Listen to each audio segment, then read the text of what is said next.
Fintech குருவுக்கு வரவேற்கிறோம். இங்க நாம இந்திய பங்குச் சந்தைய அதோட அதிகாரப்பூர்வ ஆதாரங்கள்ல இருந்து ஆய்வு செய்றோம்.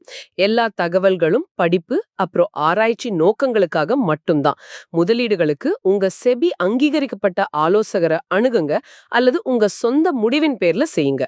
மறுபடியும் சிவா வழங்கும் ஃபின்டெக் குருவுக்கு வரவேற்கிறோம். இன்னைக்கு நாம ஒரு இன்ட்ரெஸ்டிங்கான கம்பெனி பத்தி கொஞ்சம் ஆழமா பார்க்கலாமா?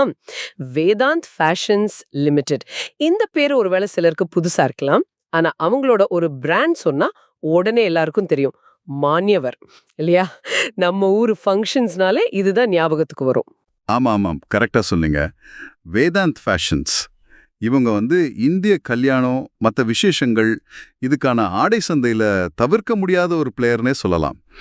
இன்னைக்கு நாம இவங்கள பத்தி நல்லா டீப்பா தெரிஞ்சுக்க அவங்களோட லேட்டஸ்ட் ஆனுவல் ரிப்போர்ட் 2025, அப்புறம் investor presentation Q4 FY25, screener, simply Wall Street இந்த மாதிரி பல சோர்ஸ் வச்சு தான் பேச போறோம். சூப்பர். அப்போ முதல்ல இந்த வேதாந்த் ஃபேஷன்ஸ் கம்பெனினா என்னது, அவங்க என்ன பண்றாங்க, என்ன மாதிரி பொருட்கள் அவங்க கிட்ட இருக்கு, அங்கிருந்து ஆரம்பிக்கலாமா? கட்டாயமா. வேதாந்த் ஃபேஷன்ஸ் மெயினா நம்ம இந்தியன் கல்ச்சர்ல இருக்கிற அந்த கல்யாணங்கள், பண்டிகைகள், இதுக்கான ட்ரெஸ் மெட்டீரியல்ஸ் அதுல தான் ஃபோக்கஸ் பண்றாங்க. இது வெறும் ஆண்களுக்கு மட்டும் இல்ல, ஆண்கள், பெண்கள், குழந்தைங்கன்னு ஒரு முழு குடும்பத்துக்கே தேவையான ட்ரெடிஷ்னல், அதே சமயம் கொஞ்சம் மாடர்னான இந்தியன் ஆடைகள் இதெல்லாம் அவங்க டிசைன் பண்ணி விற்கிறாங்க. இது அவங்க 2025 ஆண்டு அறிக்கையிலேயே தெளிவா சொல்லியிருக்கிறாங்க. சரி, மான்யவர் பிராண்ட் பத்தி சொன்னீங்க, அது ரொம்ப ஃபேமஸ். அது தவிர வேற என்ன பிராண்ட்ஸ் இருக்கு உங்க போர்ட்ஃபோலியோல? மான்யவர் எப்படி கொஞ்சம் யுனிக்கா இருக்கு? நல்ல கேள்வி. மான்யவர் தான் அவங்களோட மெயின் பிராண்டு, முகவரி மாதிரி. ஆண்களுக்கான பிராண்டட் இந்தியன் வெட்டிங் செலிப்ரேஷன் ஆடைகள்ல இவங்க தான் மார்க்கெட் லீடர்னு கூட சொல்லிடலாம்.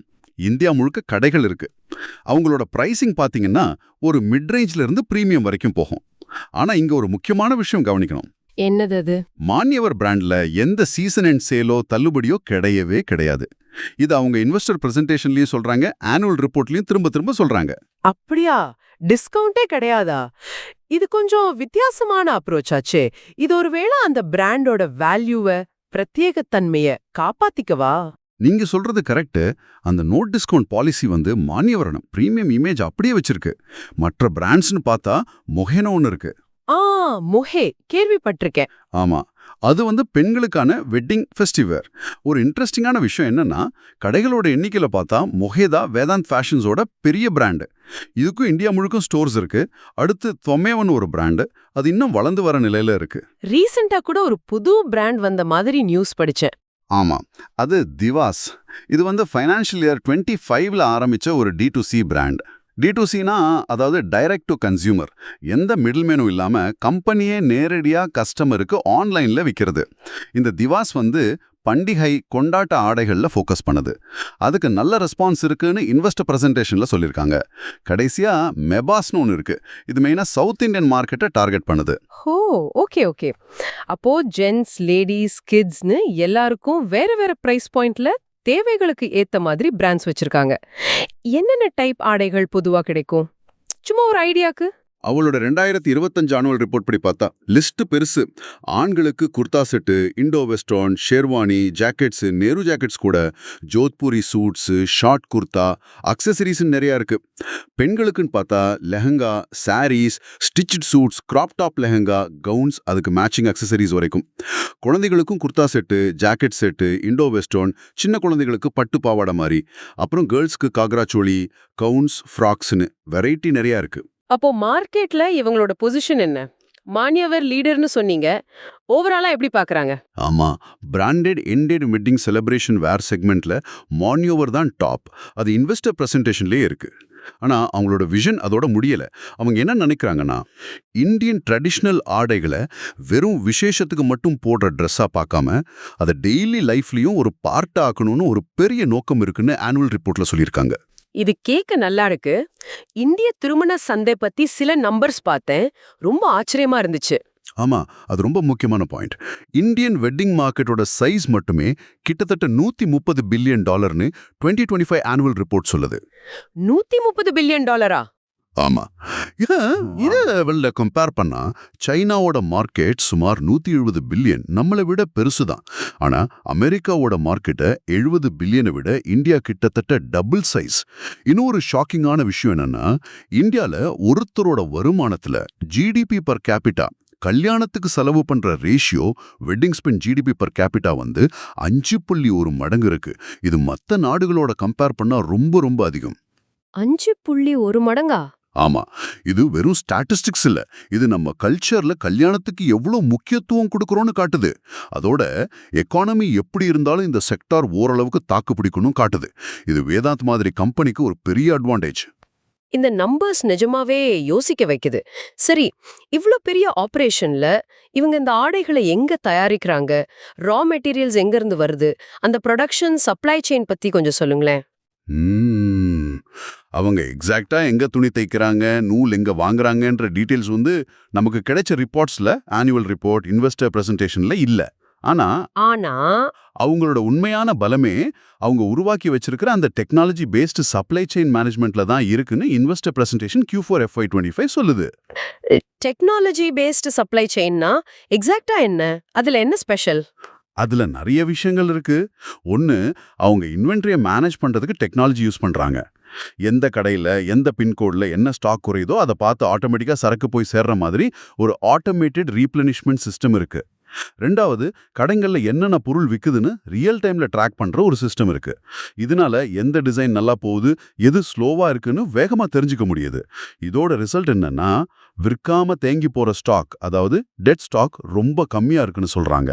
52 வீக் டிசைன் கலெக்ஷன் மாடல் அப்படின்னு கூட சொன்னீங்களே, அது என்னது? அது அவங்களோட இந்த ஒரு கீ ஸ்ட்ராட்டஜி. அதாவது வருஷத்துக்கு 52 வாரம்னா கிட்டத்தட்ட ஒவ்வொரு வாரமும் புதுசா டிசைன்ஸ் கொண்டு வந்துட்டே இருப்பாங்க. இதனால கஸ்டமர்ஸ் எப்போ கடைக்கு வந்தாலும் ஃப்ரெஷ் கலெக்ஷன்ஸ் பார்க்கலாம். இது ரிப்பீட் விசிட்ஸை என்கரேஜ் பண்ணும். இதுவும் இன்வெஸ்டர் பிரசன்டேஷன்ல இருக்கு. இது மட்டும் இல்லாம அவங்களோட ESG ரிப்போர்ட் படி உள்ளூர்ல இருக்கிற சப்ளையர்ஸ் கிட்ட இருந்து வாங்குறதுக்கு முக்கியத்துவம் கொடுக்கறாங்க. ஒரே சப்ளையரை நம்பாம நிறைய பேர்கிட்ட வெண்டர் டைவர்சிஃபிகேஷன் இருந்து வாங்குறது மூலமா ரிஸ்கை குறைக்கிறாங்கன்னு ஆனுவல் ரிப்போர்ட் சொல்லுது. சப்ளை செயின் ஸ்ட்ராங்கா இருக்குன்னு தெரியுது. சரி, இவங்க எப்படி கஸ்டமர்ஸ் கிட்ட போறாங்க? பிசினஸ் மாடல் என்ன? வருமானம் மெயினா எங்க இருந்து வருது? அவங்களோட மெயின் பிசினஸ் மாடல் பிரான்ச்சைஸ் மூலமா நடத்துற எக்ஸ்க்ளூசிவ் பிராண்ட் அவுட்லெட்ஸ், EBOs தான். EBOனா அந்த கடையில வேதாந்த் ஃபேஷன்ஸ் பிராண்ட்ஸ் மட்டும்தான் இருக்கும். இதை Q4 FY25 இன்வெஸ்டர் பிரசன்டேஷன்ல தெளிவா சொல்றாங்க. கஸ்டமர்ஸ்க்கு ஒரு சிறந்த குறைபாடற்ற அனுபவத்தை superior and seamless customer experience கொடுக்கணும்னு ஃபோக்கஸ் பண்றாங்க. முன்னாடி இந்த வெட்டிங் ட்ரெஸ் மார்க்கெட் பெரும்பாலும் சின்ன சின்ன கடைகள், டெய்லர்ஸ் கொஞ்சம் ஆர்கனைஸ்டா இல்லாம இருந்துச்சு. ஆமா. அதை ஒரு பெரிய பிராண்டட் செட்டப்பா மாத்தி ஒரு ஆர்கனைஸ்ட் செக்டரா ஆக்குனதுல வேதாந்த் ஃபேஷன்ஸ்க்கு ஒரு பெரிய பங்கு இருக்கு. அப்போ EBOs தான் மெயின் சோர்ஸ் ஆஃப் ரெவென்யூவா? வேற வழிகள் இல்லையா? MBOs பெரிய department stores, large format stores, இதுலயும் அவங்க ப்ராடக்ட்ஸ் கிடைக்கும். அது போக அவங்களோட ஓன் வெப்சைட், மத்த இ-காமர்ஸ் சைட்ஸ் ஆன்லைன் மூலமாவும் சேல் பண்றாங்க. இப்படி எல்லா சேனலையும் ஒன்னா யூஸ் பண்றதுக்கு ஆம்னி சேனல் நெட்வொர்க்னு பேரு. அதாவது கஸ்டமர் எங்க வாங்கினாலும் அவருக்கு ஒரு கன்சிஸ்டன்டான எக்ஸ்பீரியன்ஸ் கிடைக்கணும். அதுதான் நோக்கம். இந்தியாவுக்கு வெளியேயும் ஸ்டோர்ஸ் இருக்குன்னு சொன்னீங்க. எங்கெல்லாம் இருக்கு? அந்த இன்டர்நேஷனல் எக்ஸ்பான்ஷன் எப்படி போகுது? ஆமா, ஃபாரின்லயும் அவங்க போயிருக்காங்க.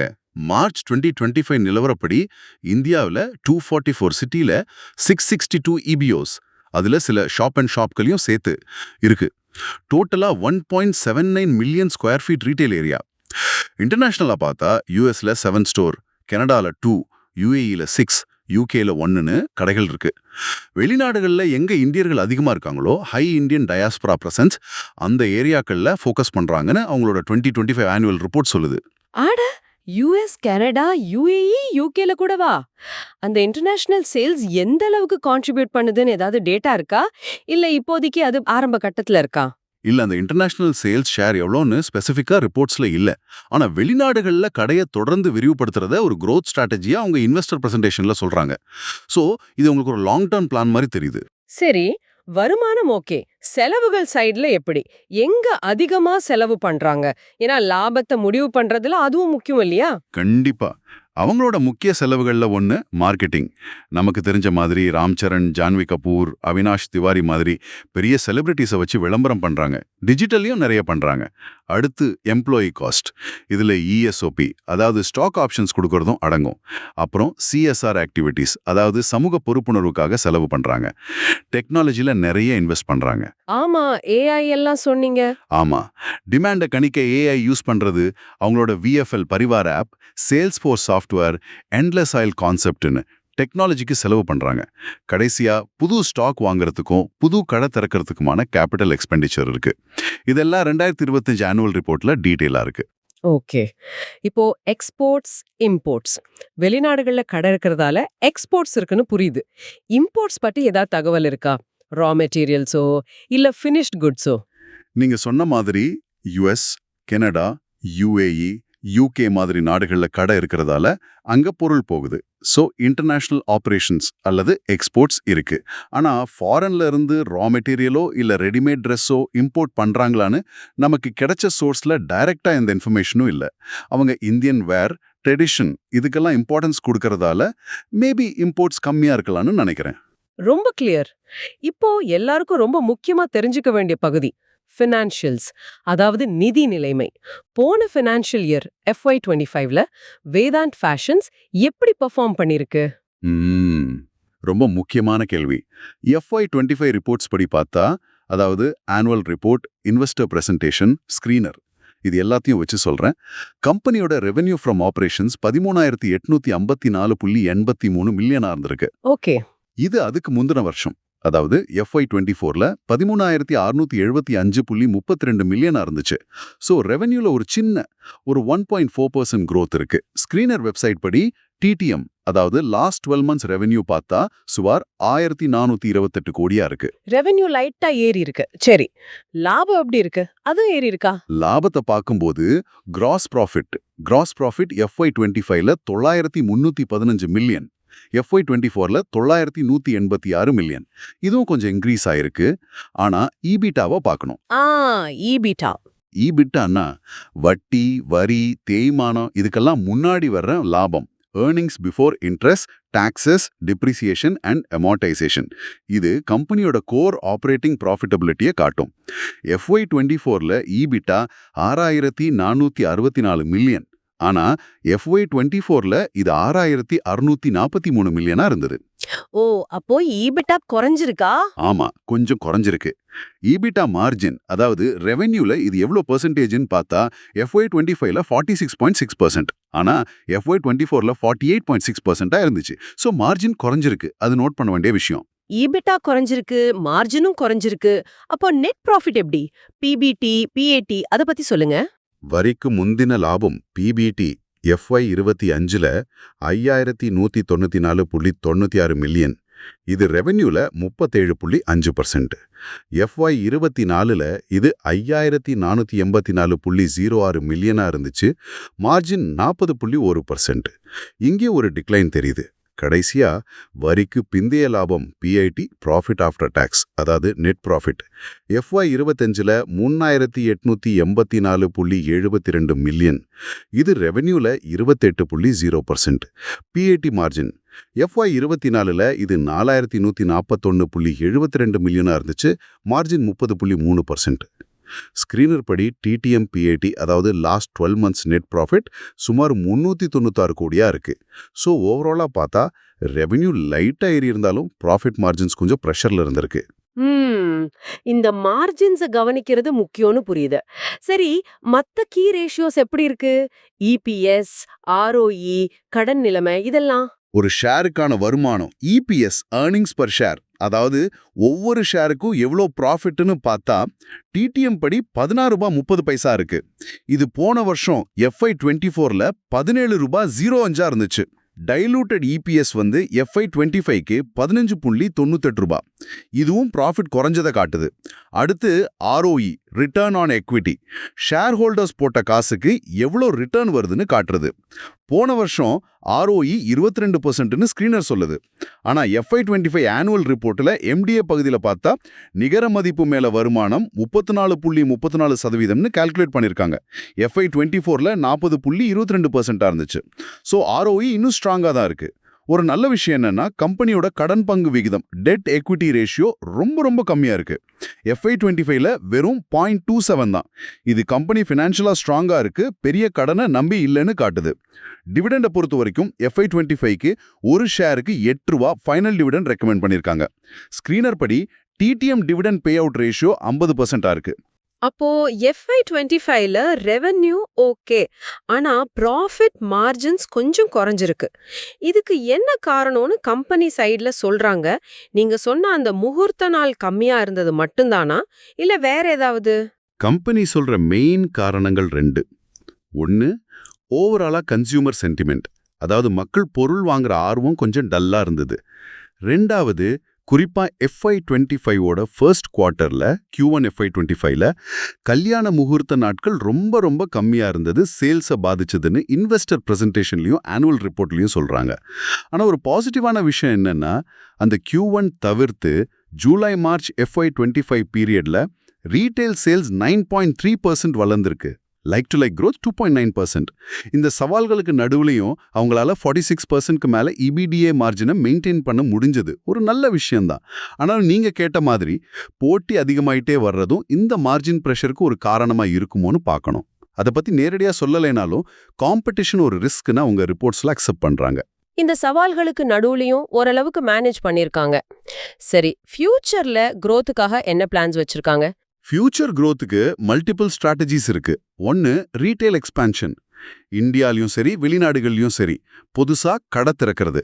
FY25ல மட்டுமே கிட்டத்தட்ட 85,000 square feet net retail area add பண்ணிருக்காங்க. 2வது, பிராண்ட் growth. மானியவ ஸ்ட்ராங்கா இருந்தாலும் மோஹே, துவமேவ, திவாஸ், மெபாஸ் மாதிரி மத்த பிராண்ட்ஸை இன்னும் நல்ல வளர்க்கணும்னு பார்க்கறாங்க. குறிப்பா அந்த D2C பிராண்ட் திவாஸ் நல்ல போகுதுன்னு சொல்றாங்க. மார்க்கெட்டிங்லயும் ப்ராடக்ட்ஸ்லயும் என்ன புதுசா எதிர்பார்க்கலாம்? மார்க்கெட்டிங்ல அவங்களோட டார்கெட் ஆடியன்ஸை குறி வச்சு பண்றது, டிஜிட்டல்ல அதிகமா ஃபோக்கஸ் பண்றது, செலிபிரிட்டிஸ் கூட சேர்ந்து பிராண்ட் அப்பீல் இன்க்ரீஸ் பண்றதுன்னு அதெல்லாம் தொடரும். ஒரு முக்கியமா அவங்க சொல்றது பெருமை மிக இந்தியன்கிற ஒரு ஸ்டாண்ட் எடுக்கிறது. ப்ராடக்ட்ஸ்ல பார்த்தா ஒரு பொருள் வாங்க வரவங்களுக்கு அதை விட ஹையர் வேல்யூ ப்ராடக்ட்டை விற்க ட்ரை பண்றது அப்செல்லிங், இல்ல ஒரு பொருளோட ரிலேட்டடான மற்ற பொருளையும் சேர்த்து விற்க ட்ரை பண்றது கிராஸ் செல்லிங். இந்த மாதிரி டெக்னிக்ஸ் இருக்கு. புது டிசைன்ஸை ஐடியாலேருந்து மார்க்கெட்டுக்கு கொண்டு வர ஸ்பீடை அதிகப்படுத்துறது, பிரீமியம் ஐட்டம்ஸ்ல அதிக ஃபோக்கஸ் பண்றதுன்னும் பிளான்ஸ் இருக்கு. டெக்னாலஜி எப்படி யூஸ் பண்ண போறாங்க? AI பத்தி சொன்னீங்கல்ல. ஆமா, டெக்னாலஜி அவங்க growth பிளான்ஸ்ல ஒரு மேஜர் ரோல் ப்ளே பண்ணுது. எந்த டிசைன் நல்லா போகும், எவ்வளோ தேவை இருக்கும்னு கணிக்கிறதுக்கு AI, டேட்டா அனாலிட்டிக்ஸ் யூஸ் பண்றது. கஸ்டமர்ஸ்க்கு ஆன்லைன் ஆஃப்லைன்ல ஒரு ஸ்மூத் எக்ஸ்பீரியன்ஸ் கொடுக்கறதுக்கு omni channel capabilities, Salesforce, endless oil projects மூலமா இம்ப்ரூவ் பண்றது. சப்ளை செயின் எஃபிஷியன்சியை இன்னும் பெட்டர் ஆக்குறதுன்னு நிறைய விஷயங்கள் இருக்கு. இதெல்லாம் இன்வெஸ்டர் பிரசன்டேஷன், ஆனுவல் ரிப்போர்ட் ரெண்டுலையுமே இருக்கு. சிம்பிளி வால் ஸ்ட்ரீட் மாதிரி அனலிஸ்ட் என்ன எதிர்பார்க்குறாங்கன்னா, இவங்க ரெவென்யூ வருஷத்துக்கு ஒரு 11% வளரும், இன்கம் ஒரு 10% வளரும்னு எதிர்பார்க்குறாங்க. EPS வருஷத்துக்கு 11% வளரணும், 3 வருஷத்துல ROE 22% இருக்கும்னு ஒரு ஃபோகாஸ்ட் இருக்கு. growth பிளான்ஸ் நல்லா இருந்தாலும் எந்த பிசினஸ்க்கும் சில ரிஸ்க்ஸ் இல்ல எச்சரிக்கையா இருக்க வேண்டிய ஏரியாஸ் இருக்குமே. வேதாந்த் ஃபேஷன்ஸ்க்கு அப்படி என்னென்ன இருக்கு? கண்டிப்பா இருக்கு. முதல்ல நம்ம ஆல்ரெடி பேசின கன்சியூமர் சென்டிமெண்ட். இவங்க பிசினஸ், பண்டிகை, கல்யாணம்னு எமோஷன் சம்பந்தப்பட்டது. ஸோ எக்கானமி டல்லா இருந்தா இல்ல மக்கள் செலவு பண்ண யோசிச்சா அது நேரடியா சேல்ஸை பாதிக்கும். FY25ல அதை பார்த்தோம். அதே மாதிரி கல்யாண முகூர்த்தம் கம்மியா இருந்தா சேல்ஸ் குறையும். சீசனாலிட்டி இது ஒரு கண்டினியூவஸ் ரிஸ்க். காம்படிஷன் எப்படி இருக்கு? இவங்க பிராண்டட் செக்மெண்ட்ல லீடர்னாலும் ஓவரால் இந்தியன் அப்பேரல் மார்க்கெட், குறிப்பா வெட்டிங் மார்க்கெட் இன்னும் மெஜாரிட்டி அன்ஆர்கனைஸ்டா தான் இருக்கு. இப்ப நிறைய புது பிராண்ட்ஸ் உள்ள வராங்க, ஆன்லைன்லயும் போட்டி அதிகம். இந்த அன்ஆர்கனைஸ்டு மார்க்கெட் ஆர்கனைஸ்டா மாறும்போது போட்டி இன்னும் அதிகமாகும். ஸோ மார்க்கெட் லீடர்ஷிப்பை மெயின்டைன் பண்றது ஒரு சேலஞ்ச். சப்ளை செயின், இன்வென்ட்ரி பத்தி நல்லா சொன்னீங்க. ஆனா அதுல ரிஸ்க் இல்லையா? டெக்னாலஜி யூஸ் பண்ணாலும் சப்ளை செயின்ல டிஸ்ரப்ஷன்ஸ் வர வாய்ப்பு எப்பவும் இருக்கு. ரா மெட்டீரியல் கிடைக்காம போறது, ப்ரொடக்ஷன் டிலே ஆகிறது, இதெல்லாம் நடக்கலாம். ஒரே வெண்டாரை ரொம்ப டிபெண்ட் பண்ற ரிஸ்க் இருக்குன்னு அவங்களே சொல்றாங்க. ஆனா அதை குறைக்க டைவர்சிஃபை பண்றதாவும் ரிப்போர்ட்ல இருக்கு. இன்வென்ட்ரி மேனேஜ்மெண்ட்ல விற்காம தேங்கி போற ஸ்டாக் ரிஸ்க் எப்பவும் உண்டு. இப்போதைக்கு கம்மியா இருக்குன்னு சொன்னாலும் அந்த 52 வீக்ஸ் டிசைன் சைக்கிளை கரெக்டா மேனேஜ் பண்ணலன்னா அது ப்ராப்ளம் ஆகலாம். அவங்க மெயினா பிரான்ச்சைஸ் மாடல்ல போறாங்க. அதுல ஏதாவது ரிஸ்க் இருக்கா? ஆமா, ஃப்ரான்ச்சைஸ் மாடல்ல சில இன்ஹெரண்ட் ரிஸ்க்ஸ் இருக்கு. கம்பெனியோட சக்சஸ் அவங்களோட ஃப்ரான்ச்சைசிஸ் எவ்வளோ நல்லா பண்றாங்க, கம்பெனி ஸ்டாண்டர்ட்ஸை ஃபாலோ பண்றாங்கங்கிறத பொறுத்து இருக்கு.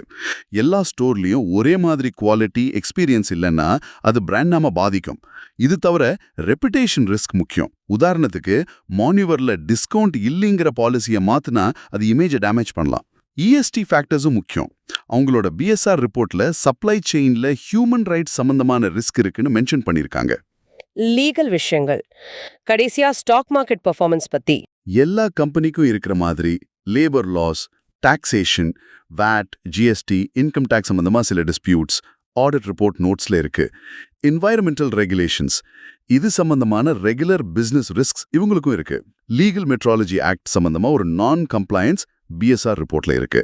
ஸ்டாக் மார்க்கெட் பெர்ஃபார்மன்ஸை பொறுத்த வரைக்கும் ஸ்கிரீனர் வெப்சைட் படி இந்த ஸ்டாக்கோட பிரைஸ் லாஸ்ட் 3 years CAGR -22% ஆகும், லாஸ்ட் 1 year CAGR -46% ஆகும் நெகட்டிவா இருக்கு. இதுவும் இன்வெஸ்டர்ஸ் நோட் பண்ண வேண்டிய ஒரு பாயிண்ட். ரொம்ப டீடைல்டான ஆழமான அனாலிசிஸ். அப்போ ஒரு சம்மரியா பார்த்தா Vedant fashions Indian wedding celebration wear மார்க்கெட்ல ஒரு கீ பிளேயர். மான்யவர், முஹே மாதிரி ஸ்ட்ராங்கான பிராண்ட்ஸ், யுனிக்கான EBO franchise model, tech based supply chain, கடன் கம்மியா இருக்கிறது, இதெல்லாம் அவங்களோட பெரிய பிளஸ் பாயிண்ட்ஸ். ஆமா, அதே சமயம் ரீசெண்டா ப்ராஃபிட் மார்ஜின்ஸ்ல வந்த பிரஷர், கன்சியூமர் சென்டிமெண்ட் மாற்றங்கள், இன்க்ரீசிங் காம்படிஷன், ஃப்ரான்ச்சைஸ் மாடல் மேல இருக்கிற டிபெண்டன்ஸ், ஸ்டாக் மார்க்கெட்ல ரீசெண்ட் பெர்ஃபார்மன்ஸ், இதெல்லாம் சேலஞ்சஸ், கவனிக்க வேண்டிய ஏரியாஸ். FY25ல ரெவென்யூ ஸ்லைட்டா இன்க்ரீஸ் ஆனாலும் ப்ராஃபிட் மார்ஜின்ஸ் கொஞ்சம் குறைஞ்சிருக்கு. ஆனா நீங்க சொன்ன மாதிரி முகூர்த்த நாள் கம்மியா இருந்தது, கன்சியூமர் சென்டிமெண்ட் டல்லா இருந்தது மாதிரி எக்ஸ்டர்னல் சேலஞ்சஸ் நடுவுலையும் அவங்க டீசென்டான ப்ராஃபிட்டை மெயின்டைன் பண்ணியிருக்காங்க. ஃபியூச்சர் growthக்கு எக்ஸ்பான்ஷன், புது பிராண்ட்ஸ், டெக்னாலஜின்னு கிளியர் பிளான்ஸ் வச்சிருக்காங்க. ஃபின்டெக் குரு யூடியூப் சேனல் பார்வையாளர்களுக்கு நன்றி. மறுபடியும் ஞாபகப்படுத்துறோம், இது முதலீட்டு ஆலோசனை கிடையாது. முதலீடு செய்யறதுக்கு முன்னாடி உங்க செபி ரெஜிஸ்டர்ட் அட்வைசரை கன்சல்ட் பண்ணுங்க. இந்த மாதிரி இன்னும் நிறைய வீடியோக்கள் நாங்க தயாரிக்க தயவு செஞ்சு எங்க சேனலுக்கு சப்ஸ்கிரைப் பண்ணுங்க, நோட்டிபிகேஷன் பட்டனையும் ஆன் பண்ணுங்க. இறுதியா நீங்க யோசிக்கிறதுக்கு ஒரு கேள்வி. இந்த கம்பெனி இந்தியன் ட்ரெடிஷ்னல் ஆடைகளை டெய்லி வேரா மாத்தணும்னு ஒரு நோக்கம் இருக்குன்னு சொன்னோம் இல்லையா? அவங்க மார்க்கெட்டிங்லயும் பெருமை மிக இந்தியன் ஸ்டாண்ட் எடுக்கிறாங்க. ஒரு பக்கம் குளோபலைசேஷன், வெஸ்டர்ன் கல்ச்சர் இன்ஃப்ளூயன்ஸ் அதிகமாயிட்டே இருக்கு. இன்னொரு பக்கம் இப்படி ட்ரெடிஷ்னலை முன்னிறுத்துற முயற்சி. இந்த ரெண்டுக்கும் நடுவில் இந்த ட்ரெடிஷ்னல் வேர் மேல இருக்கிற ஃபோக்கஸ் லாங் டேர்ம்ல எந்த அளவுக்கு சக்சஸ்ஃபுல்லா இருக்கும்? நீங்க இதை எப்படி பாக்குறீங்க? யோசிச்சு பாருங்க.